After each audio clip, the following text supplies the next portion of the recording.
আসসালামু আলাইকুম প্রিয় BCS and other job candidates. আজকে আমরা আলোচনা করব বাংলাদেশ বিষয়াবলীর খুব গুরুত্বপূর্ণ কিছু এমসিকিউ নিয়ে। বাংলাদেশে একমাত্র কৃষিভিত্তিক ইপিজেড কোন জেলায় অবস্থিত? উত্তর হচ্ছে নীলফামারী। সো বাংলাদেশে টোটাল ইপিজেড হচ্ছে কয়টা? ১২টা, রাইট? না, সরি, বাংলাদেশে টোটাল ইপিজেড হচ্ছে টোটাল টোটাল হচ্ছে কয়টা? সরকারি হচ্ছে ৮টা, ঠিক আছে? সো তার মধ্যে হচ্ছে কৃষিভিত্তিক ইপিজেড যেটা যেটা আসলে কৃষি মানে কৃষিকাজের সাথেই সম্পৃক্ত, যেটা সেটা হচ্ছে নীলফামারী জেলাতে।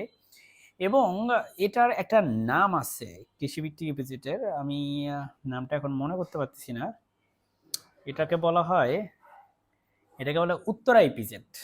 ও আচ্ছা, এখানে তো লেখা আছে এই যে উত্তরা ইপিজেড। সো এইভাবে কোশ্চেনটা আসে যে বাংলাদেশের মোট সরকারি ইপিজেড হচ্ছে ৮টি, বাংলাদেশের একমাত্র কৃষিভিত্তিক ইপিজেড হচ্ছে উত্তরা ইপিজেড। এটি নীলফামারী জেলায় অবস্থিত। এর পরবর্তীতে যদি আমরা দেখি যে এছাড়াও বাংলাদেশের প্রথম ইপিজেড হচ্ছে চট্টগ্রাম ইপিজেড। ১৯৮৩ সালে এটি যাত্রা শুরু করে। আদমজি ইপিজেড হচ্ছে নারায়ণগঞ্জে অবস্থিত। কর্ণফুলী ইপিজেডের অবস্থান হচ্ছে পতেঙ্গা বা চট্টগ্রাম, যেটা আসলে গেস করা খুবই সহজ, কর্ণফুলী নদীর তীরেই হবে। বাংলাদেশের দ্বিতীয় ইপিজেড হচ্ছে ঢাকা ইপিজেড, যেটা সাভারে অবস্থিত। অ্যাকচুয়ালি এই ইপিজেডের ভিতরে আমি ঘুরেও আসছি, ঠিক আছে? সো আমি এই পেজটা একটু আপনাদেরকে দেখার সুযোগ করে দিই, যেহেতু এখানে অনেকগুলা ইপিজেড রিলেটেড অনেকগুলো ইম্পর্টেন্ট এমসিকিউ আছে। আপনি একটু দেখেন, আশা করি আপনার এটা ইপিজেড নিয়ে অনেকগুলো কোয়েশ্চেন উত্তর এখানে পেয়ে যাবেন। নেক্সট আমরা চলে যাব হচ্ছে খাসিয়া উপজাতি কোন জেলায় অধিক বাস করে? উত্তর হচ্ছে সিলেট।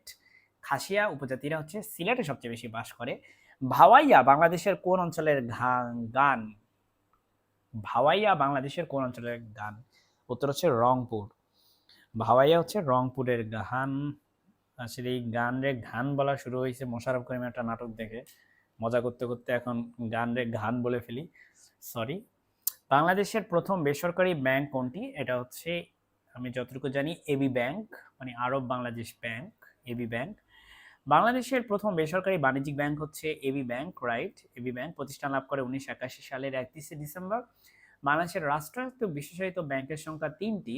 এগুলো হলো বাংলাদেশ কৃষি ব্যাংক, রাজশাহী কৃষি উন্নয়ন ব্যাংক, প্রবাসী কল্যাণ ব্যাংক। সো এখানে এই জিনিসটা you have to take away, what you have to take away from here is that Bhawaiya হচ্ছে বাংলাদেশের কোন অঞ্চলের গান? এটা হচ্ছে রংপুর। ভাওয়াইয়া হচ্ছে রংপুর অঞ্চলের গান। এটা কিন্তু মানে আমার জন্য খুবই কঠিন অ্যাকচুয়ালি, বিকজ ভাওয়াইয়ার সাথে আমার ভাটিয়ালি হচ্ছে সবসময় একটা গিট্টু লাগে। আপনারা যদি এর কোনো ট্রিক্স জানেন অবশ্যই আমাকে জানাবেন কমেন্টে, আমি উপকৃত হব ইনশাল্লাহ। মহামণি বিহার কোথায় অবস্থিত? চট্টগ্রামের রাউজানে। চট্টগ্রামের রাউজানে হচ্ছে মহামণি বিহার অবস্থিত, রাইট? ডক্টর মোহাম্মদ ইউনুসের লেখা a world of three zeros গ্রন্থটি কখন প্রকাশিত হয়? উত্তর হচ্ছে ২০১৭।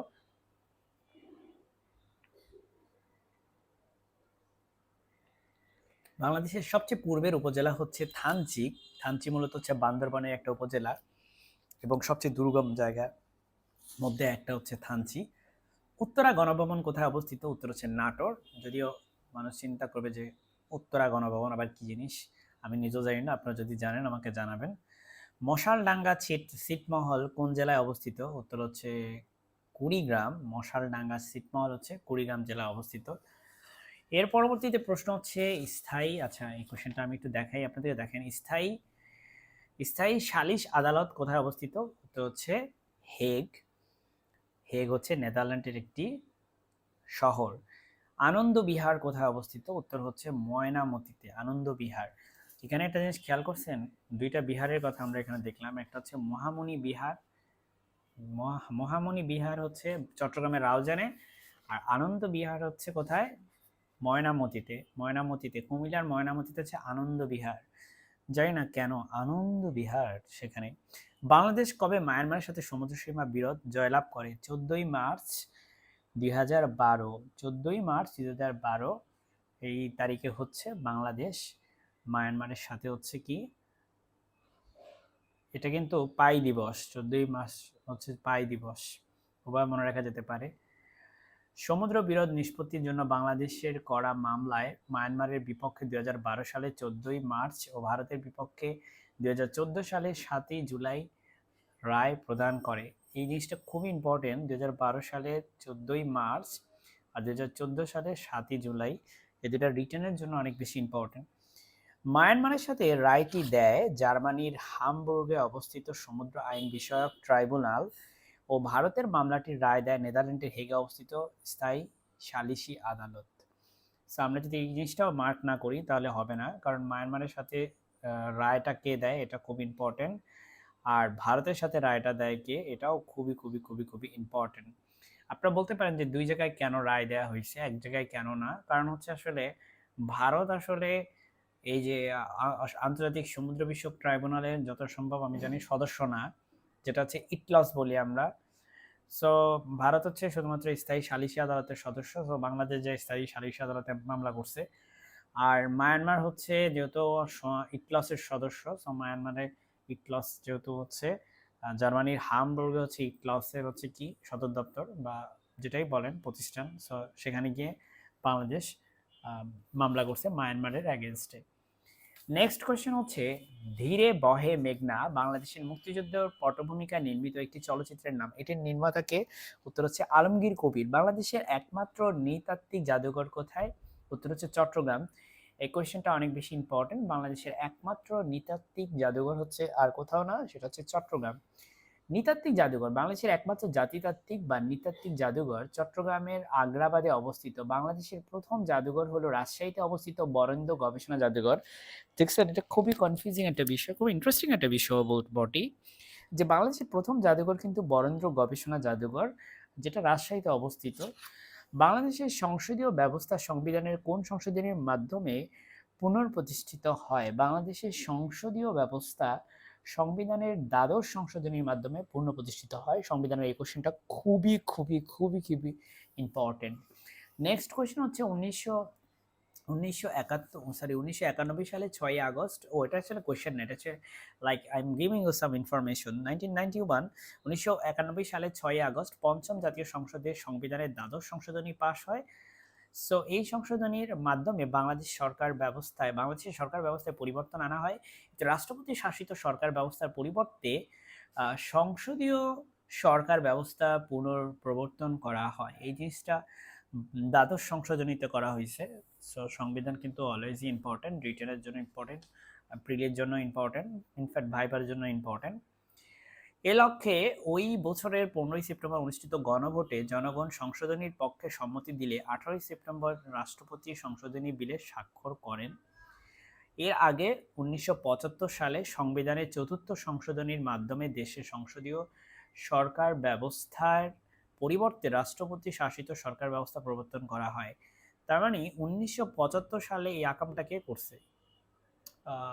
আমি আর কিছু না বলি, আপনারা সবাই জানেন 1975 সালে সংবিধানের চতুর্থ সংশোধনীর মাধ্যমে দেশের সংসদীয় সরকার ব্যবস্থার পরিবর্তে রাষ্ট্রপতি শাসিত সরকার ব্যবস্থা প্রবর্তন করা হয়।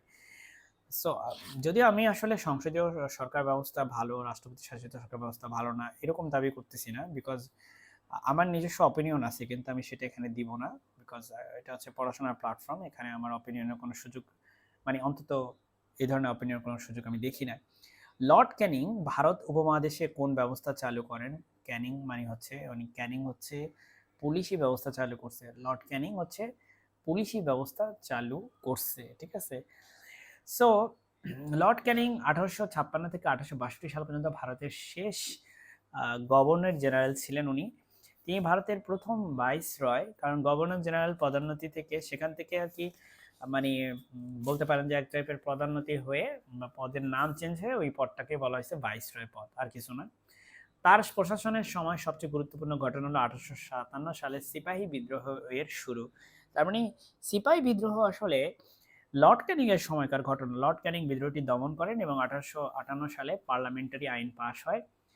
1861 সালে লর্ড ক্যানিং উপমহাদেশে পুলিশ সার্ভিস ও ইন্ডিয়ান সিভিল সার্ভিস চালু করেন। অন্যদিকে 1793 সালে, সো এইটা কিন্তু খুব ইম্পর্টেন্ট একটা কোয়েশ্চেন অ্যাকচুয়ালি, 1861 সালে লর্ড ক্যানিং উপমহাদেশে হচ্ছে পুলিশ সার্ভিস চালু করছে এবং ইন্ডিয়ান সিভিল সার্ভিস দুইটাই চালু করছে, যেটা খুবই খুবই খুবই খুবই ইম্পর্টেন্ট একটা কোয়েশ্চেন। 1793 সালে চিরস্থায়ী বন্দোবস্ত ব্যবস্থার প্রবর্তক হলেন লর্ড কর্নওয়ালিস এবং তারপরে লর্ড উইলিয়াম বেন্টিং সতীদাহ প্রথা বা হিন্দু বিধবা নারীকে জীবন্ত দাহ করাকে বেআইনি বলে ঘোষণা করেন। রবার্ট ক্লাইভ ভারতের দ্বৈত শাসন ব্যবস্থা চালু করছেন হচ্ছে রবার্ট ক্লাইভ, রাইট? সো আজকে আমরা এই পর্যন্তই রাখলাম। আমার জন্য দোয়া করবেন। আসসালামু আলাইকুম।